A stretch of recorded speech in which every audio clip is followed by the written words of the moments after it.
Welcome to Bruce Lee of Dog Psychology. This is your host, Zed King. That's right, Bruce Lee of Dog Psychology. What up? Whoa!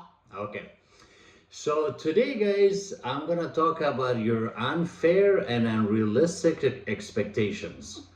Okay, I've done this over 3 decades. I've worked with thousands and thousands of cases. A lot of owners say some stupid shit, some crazy shit that make me go like, okay, I'm good, not God. Okay, I'm definitely good, not God. And a lot of these guys are pretty crazy and funny, and a lot of them, I don't blame them really for them thinking like that, but bear with me, you'll see what I'm talking about. Okay, I'm sure you're gonna fall under this. Okay, so unrealistic and unfair expectation number one. People say, well, he doesn't listen on the first one. You know, the book said never repeat yourself. My dog trainer said never repeat yourself. Does your husband listen to you on the first one? Does your wife listen to you on your first one? Do your kids listen to you on the first one? Did you listen to your parents first time they told you something? No, guys, it's a dog, you know. So repeating it's okay, not letting the dog get away with it is the idea. You can let the dog know, like, I'm not gonna give up. But if you just say one time and the dog doesn't listen, the dog like, you know what? Mommy or daddy's gonna say it one time and they're gonna leave me alone. So that's an unrealistic and unfair expectation. Okay. All right, the next one. So I get a lot of clients that they ask me, can you guarantee that this dog will never bite again? No, how can I guarantee that unless you take out his teeth? Unless he's wearing a muzzle all the time, okay? Hannibal Lecter, you know, always, and always like this, you know, but he has a muzzle on. Like, okay, yeah, he can't bite nobody, right?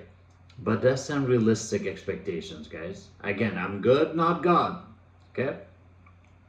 Another unrealistic expectation. This guy, and usually German Shepherd owners do this, like a tough dog. Rottweiler owners do this. German Shepherd, Rottweilers, Pit Bulls, Belgian Malinois, like a Shetland, like a Schutzen Shepherd, like a Shetland Shepherd. Is there such a thing? Shetland Shepherd? I think so. Those dogs that do protection training, canine dogs. Those guys usually say, well, I only taught them in German. Let's teach them in German. You know, Fuss, Fuss, Fuss, schneller, Fuss. And they say seats. It's zits.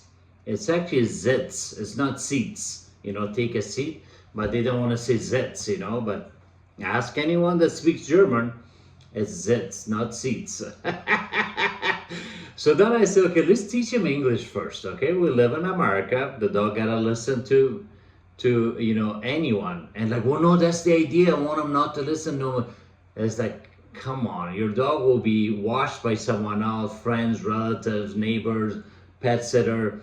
They're not gonna remember Fuss, Fuss, Schneller, Fooey, Fooey, Schnell, Schnell. They will not remember that.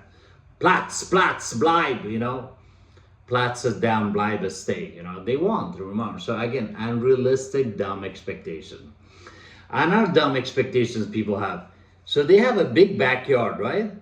And I said, do you walk your dog? Like, no, I have a big yard. What do you want the dog to do? Do you want the dog to run around like a tweaker? Yay, oh my God, I'm gonna run myself. I'm gonna run like in circle for hours. Yay, thank you, Mom. Such a big yard. Oh my God. I love it. I never seen this yard before. I don't know any corner. I don't know how it looks like, how it smells like. Unrealistic, dumb expectations, guys. Another unrealistic expectation. People say, well, I want to get rid of this dog. He shits too much. He shits too much. Well, that's his food. That's the brand of the food. What do you want the dog to do? Knock at the door like, hey guys, can you let me use the bathroom? You know, I don't want to shit here. Another unrealistic expectation. You think that just because you have one dog, they all should act and think alike. Okay, so like say if you had labs, you know, all your life, or shepherd or pit bull or labradoodle, golden doodle, whatever, Husky, Border Collie, you know, Australian Shepherd, whatever is the breed, guys. You think that just because you own one before, this one should act like that too. We're all different, guys. Are you like your brothers and sisters? No. So my son, guys, looks exactly like me. He looks exactly like me, just young version of me. He's nothing like me, nothing. He's totally the opposite. He's not social, he's not driven, he's not health conscious. He's kind of like shy and reserved and, you know, negative. Total opposite of me. Total opposite. I'm a business owner, I'm a free thinker, I'm independent. He's not like that. So again, my own son, you can't say like, oh, you know, are you like your parents? No, you know, in some ways you are, but we're all different, guys. There will never be another dog like this one you own right now. There'll never be another one like you've had in the past, okay? By the way, guys, when you can, drop a like, you know, it helps me out, grow the channel. It only takes you a second. Subscribe, share, you know, comment. I would really appreciate it. All right, another unexpected, unexpected and realistic expectations people have. They say, well, I don't want to fix him. Can you get rid of his unpredictable, you know, behavior, aggression? Guys, one of the reasons dogs are unpredictable is when they're not spayed or neutered, especially males. So if the dog has his balls, you know, he always want to prove himself. It's a lot of testosterone. He wants to fight, he wants to snap, he wants to dominate, he wants to hump, he wants to charge, guard, you know, he wants to prove himself. So some people, guys especially, guys think I'm gonna ask him to get rid of their balls. I'm not asking you to chop off your nuts. I'm talking about the dog. And whenever I say that, most guys say, I don't know. Like, okay. People like that also always end up with a piece of shit dog trainer. They do. Guys, I'm one of the best in the world, without bragging. I've done this over 3 decades. You haven't. I've trained thousands of dogs. You haven't. I have 2 books out. They're both bestsellers. You don't, you know, so I know what the fuck I'm talking about. You know, excuse my French, even though I was born in France, you know. So a lot of you guys comment, you know, and assume like, okay, if someone said, well, how I'm trying to get a solution, non-surgical solution, non-surgical, you know, meaning I don't want to fix the dog. Like, I'm good, not God, man. Like, you know, we'll try, but this dog wants to bite everyone, every dog. The dog bit a dog, the dog bit a person. It was a serious bite. And he has his nuts, you know, like hanging, you know, nuts. So when you fix a dog, guys, it's like they're calmer. They're so protective. They're so good watchdog, but it's as if a monkey got off their back. You don't have to deal with testicular cancer. It's really good call. After a year, fix the dog, you know. Then they say, my breeder. Is the breeder going to pay for the lawsuit? Is the breeder going to come, you know, like, no. So fuck the breeder, you know, listen to your fucking dogs. I mean, listen to your family, listen to your intuition. Like, what is going on? This dog's not listening. It's getting worse, okay? So unrealistic and unfair expectation.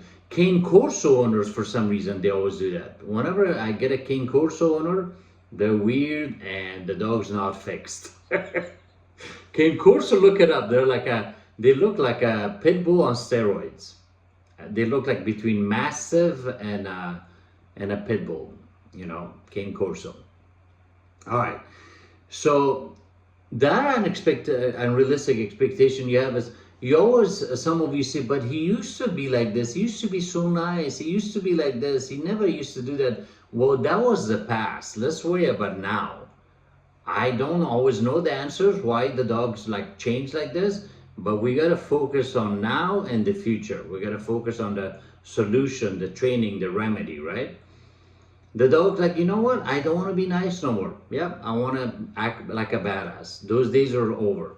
I'm going to act like I'm going to lose my shit now when I see dogs. I'm going to make a scene, you know. I don't care. I'm going to bite you. So don't say like, oh, he used to be so nice. He used to do it. Like, now he's not. Now he's not, guys. So you got to think about that. Now is more important, right? Now and the future is more important. You know, there's a saying, yesterday's history, tomorrow's mystery, but you know, today is a blessing. So what you need to do is bless your, you know, like and count your blessings, like, okay, it's not that bad, you know, I have the information, I'm going to do something about it. Again, yesterday's history, tomorrow's mystery, today is a blessing. All right, so again, you're not like your brothers and sisters, you know, and you can't predict that, you can't expect that from your dog. We're all different. You're not like your parents, you know, so you gotta go based on what is going on with this dog, this one.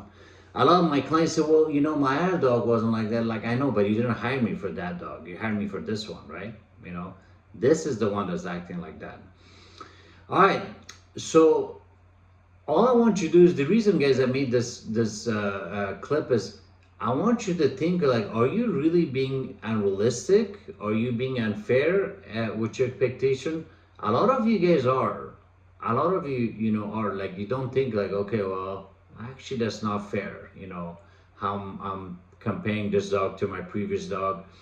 Sometimes it's not even the same breed. It's a totally different dog. So I got a Doberman one time, okay? And I got this Doberman because I like this other Doberman from this guy that brought the dog to me. He was one of the nicest dogs I ever dealt with. And I fell in love with him, so like, I'm gonna get a Doberman from the same breeder. My God, totally different dog. This dog was so weird, guys. He didn't even like people. He liked kids more. He liked kids more and dogs. He didn't like me or my ex.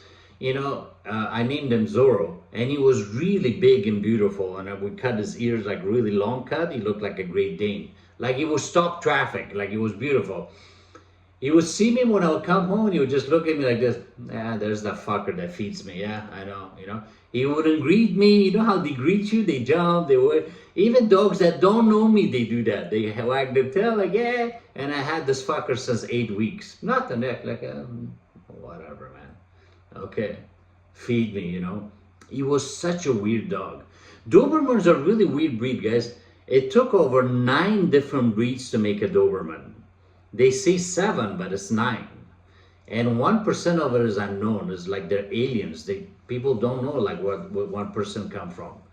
Dobermans are a really weird breed, and they're a little bit unpredictable. After 2 years, you notice that side of them.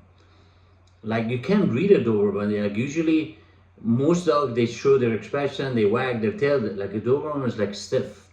You know, they don't always bark, they don't always growl, they don't always snap. And when they do it, boom, like sometimes it's too late. Yeah, so that's a Doberman for you. I love their look, you know, but very, very unpredictable. Yeah, towards dogs or people. You will see something, you know, from them that like, you'll be like, what the fuck, you know.